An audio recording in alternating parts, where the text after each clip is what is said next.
let's see. So you work with the Adobe Partners social program, right? Is that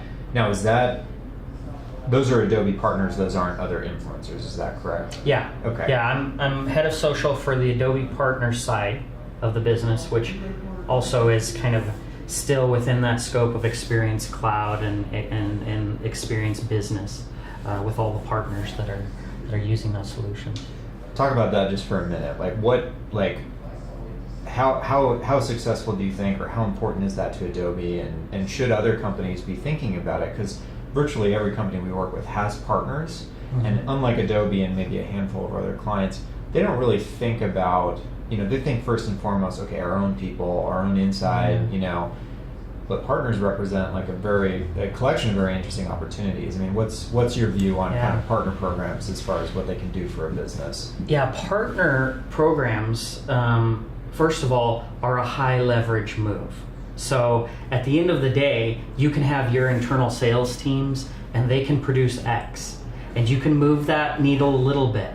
When you start to push out, especially if you have a business where people are either reselling your product or suggesting your product, the ability to scale with those relationships far exceeds what you can do in-house. And so we have internal sales programs and all of that, but even with the program that I designed for social selling for our partners, it's another example of how they're pushing value because they see the value in that partner ecosystem.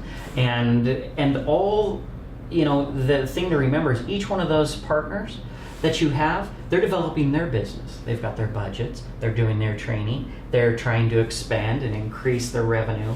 So that's all independent. That's going to grow. That's kind of like compound interest in that sense, It's all of those reinvestments in the partner ecosystem are going to ultimately come back and add on to everything that you're able to do. So why wouldn't you want that working for you, simultaneously hedging all the work that you're doing? I mean, it's just a smart move, and it's being a good player. I mean, if you're in that space, it's like, how much of a share of voice do you want in your space and in your market? It's not just your voice, it's the voice of you and all the people who work with you and have partnerships with you. They're part of your voice too.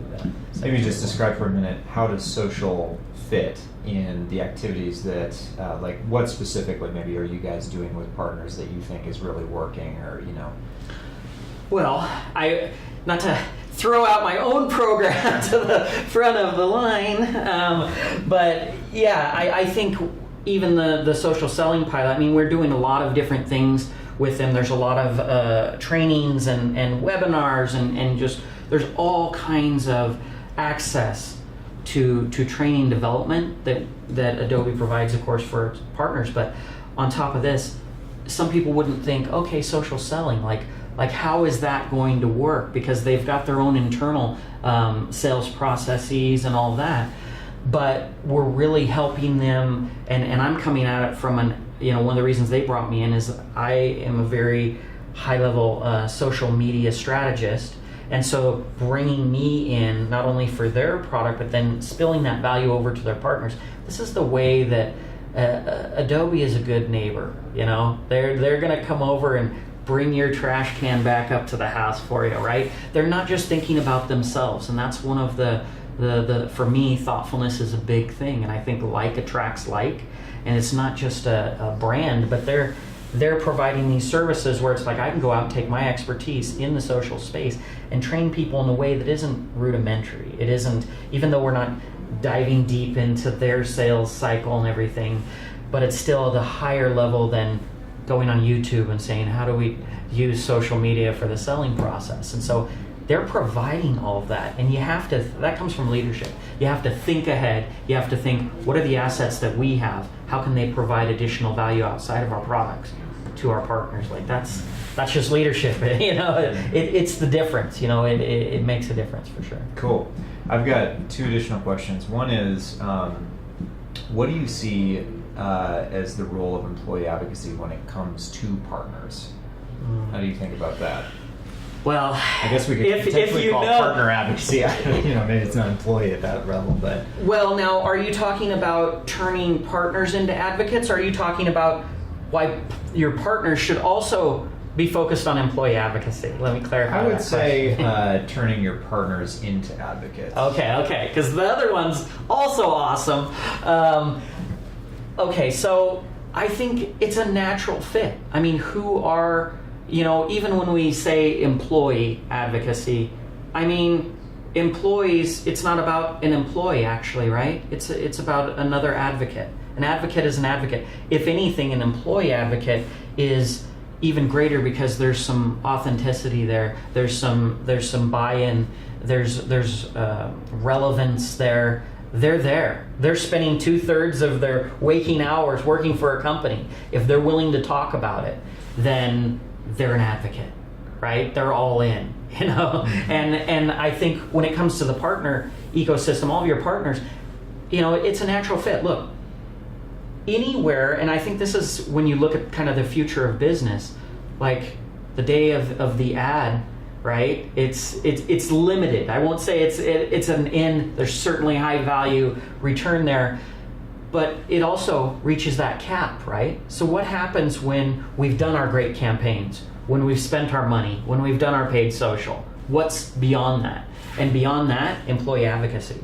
When you take people, I would rather, if you just look at we talked about share of voice. If you look at share of voice, what would I rather have? A tremendous amount of presence and content and all of that out from my company?